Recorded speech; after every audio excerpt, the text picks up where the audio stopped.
Hello. How are you doing? I'm so happy that everything is in blossom right now in Oslo. So the feeling of spring, almost summer, is here, and it's not just a feeling; it's a reality. And it's been a while I didn't come live, so I was thinking, why not? I can do it again. It's fun to do this kind of short videos. It's a little bit different than what I do on YouTube. But yeah, the inspiration comes the same way as for the YouTube videos. When I have something to say, I just say it. And yeah, some people get triggered, other like what I say, other people have a doubt about what I say, other probably will criticize, but in any case, I say it anyway. And today, the inspiration came again from my own observations about what is happening around. And suddenly I had a realization that I want to share with you about what it means to be spiritual. Because when I started on this path of personal development many years ago, um, I saw many people, and I still see nowadays many people who think that being spiritual is a kind of a higher assignment from spirit. The word spiritual means that you are connected with spirit, right? Something that we call spirit. And that is something very, how to say, that only chosen people will have the ability to connect with spirit, or that it's something where you need to feel a special calling. And in these times we live in, there is a lot of polarization, at least is how I see it from my perspective, between spiritual and non-spiritual people. Because again, as I said, many spiritual people consider themselves somehow on a higher frequency or vibration than those people who are not spiritual, or a lot of people that are considered themselves spiritual speak about this ascension process to higher dimensions. And I think all of this is a big bullshit. Sorry for the word, but it's a big bullshit to think that you are chosen and you are going in I don't know how many other dimensions, raising your frequency or vibration, because it is not true. And it is not true because this idea of being chosen just because you have a spiritual practice, or you believe in spirit, or you want to create this connection with spirit, makes you someone special. This only shows how much inner work you still need to do. Because between doing the real inner work and getting out of the trauma split, and having this perception about yourself as being special just because you search for this meaning or connection with spirit, there is a big, big bridge to cross. And I know this is very triggering for many spiritual people, or those who call themselves spiritual. I myself, I'm in doubt if I should call myself spiritual, because I don't take this bullshit anymore. And I used to think that spirituality is for only some people. But as it happens also with religion, when you got a taste of it, and I already had this in my childhood, I used to be very religious because my parents and my grandparents, especially grandmothers, used to be, and they would take me to the church and they would preach me things and they will teach me things about the Bible and read the Bible and blah blah blah. So as it happens in the religions, once you enter into it and you start to practice it, it's a little bit similar with spirituality, although let's say that many spiritual currents and practices are less dogmatic than what is happening with the religious practice. And what I want to say is that once you start to practice and to get to know people and to see what is the narratives that they are presented to you, or the arguments for being or not spiritual, and what's the difference between being or not spiritual, and so on, once you start to dig deeper into it, you start to realize that actually it's not a big deal. That is just a survival strategy that both religious and spiritual people find themselves into, because they didn't achieve yet their inner clarity and their inner how to say perception that we don't need these labels and practices to become whole and to get out of this survival strategy. And today I was reflecting about what it means actually to be connected with spirit, because there are many currents and trends that pretend that they will give you tools, methods, or knowledge or experience to enlighten you and to make you become closer to spirit, or to create this communion with spirit. And the spirit is often seen by many people as an outer reality, or something that is somewhere up there, right? On in all these higher dimensions. And that we are, to our inner deep work, going to ascend to this higher realm and finally find spirit. And it's very similar to people who pretend or think that through religious practice they will find God. And my question to all of you, spiritual or not, is then, how do you know that spirit exists? And I will, before I will try to answer or to argue more on this, let's go back in time and remind ourselves that the first form of spiritual practice, it was not yet religious because it was not yet fully organized in a church or a temple, whatever. The primitive, or the so-called primitive civilizations had a spiritual practice and belief that was named animism.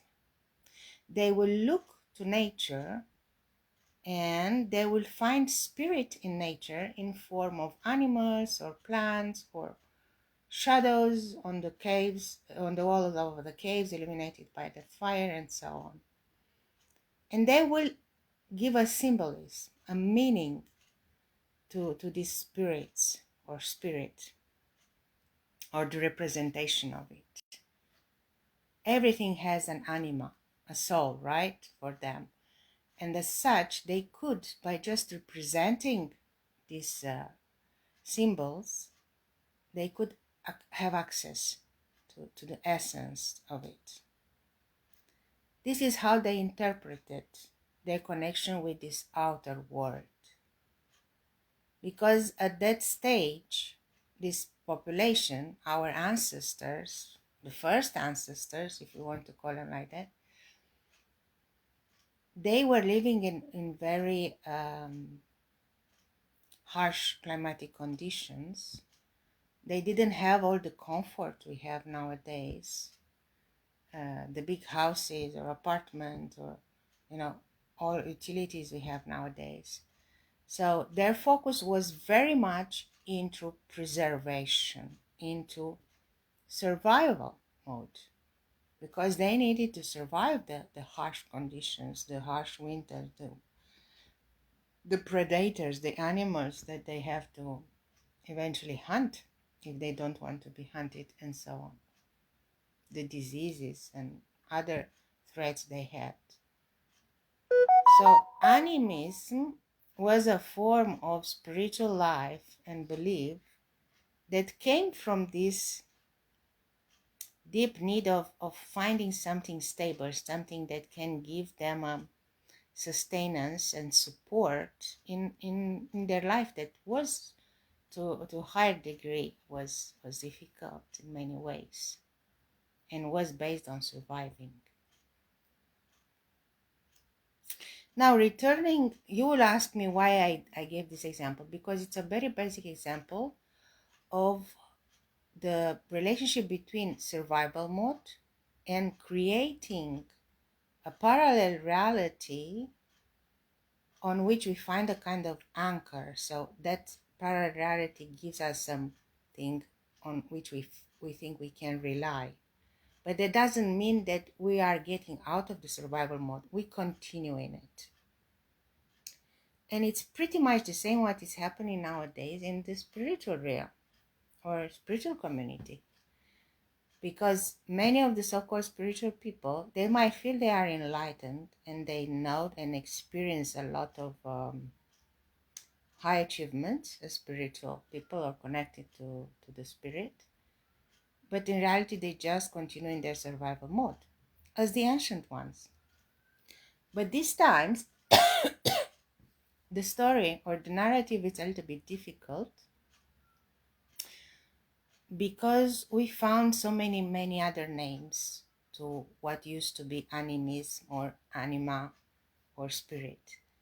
And we created real, very complex strategies of survival behind all these beautified and beautiful names we give. The age of Aquarius, the new age, many years ago. The higher dimensions, the higher self. All this for me just show how much we actually disconnect from ourselves. Because we still, even if we give different names, we still did not evolve from this point of view, from that ancient population that would rely on animism as a form of spiritual life or whatever belief or whatever you want to call it. Yes, we give other names. We find more subtle or more complex strategies to overcome our own fears and needs of relying on something stable and something that gives meaning to our struggle. But the basic principle of why we do it and how it's the same. We did not evolve much since then, right? And I know that many of you get triggered, but that is reality. It is reality because it comes from an understanding of how trauma works. And I come again to ask you, what if spirit does not exist? Because you know you exist, but everything around you that you want to name in a certain way and that you feel so much connected or you want to create a strong connection with and to believe that that is part of your own spiritual life might just be an illusion, a coping mechanism, a part of the inner split that you are not yet able to acknowledge and to look into it, because it's damn difficult sometimes to look into the deep void, the deep sinkhole we carry inside, right?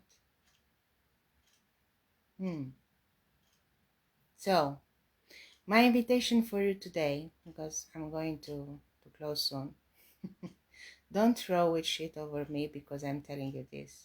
Rather, take a good look to yourself and understand that what you call spirit or what you call higher self or whatever is a higher dimension, those are just projections, illusions of your mind. Because the reality, if you start to look into it, it's a little bit different. And yes, you might claim that you have been chosen to have access to all these polished illusions and metaphors that you bring into your life. But you know that when you go back to your real life, to the everyday life, many times you are seeing things and you don't want to see them. You connect with things and people and you don't want to connect in reality because it's painful, because it shows how much you're disconnected, how much instead of going in those places that most of the times are not pleasant or easy to visit, how much you just try to pretend and to adopt words and realities that are not yours. Yeah, what if the spirit does not exist? What if all these higher dimensions and outer civilizations and galactic beings, they do not exist, they just populate your mythical landscape, and you need them to sustain something that is already crashing down? Or maybe you just need to crash down first to finally understand where is the truth and where is just an illusion of your mind. Reflect on this before you try to tell me, who are you to tell me this? I'm no one. Yeah, sometimes I work with people. I studied a lot of things. I went through my survival strategies.